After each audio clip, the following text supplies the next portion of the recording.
Novo mesto po županovem mnenju še ni zrelo za mestnega arhitekta, zato se je odločil, da imenuje urbanistični svet.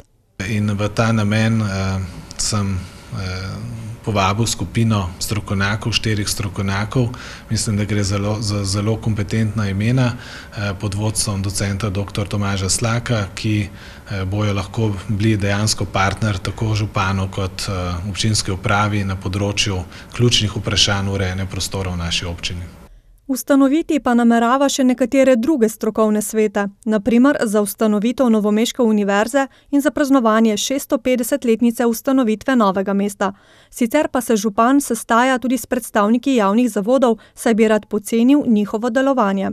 In želimo, da dejansko res pregledamo vse te zavode, kako imajo organizirane določene funkcije, kako imajo izvedbo določenih stroškovnih zadev in da bomo na tej točki začeli racionalizacijo in povezovanje vseh teh funkcij.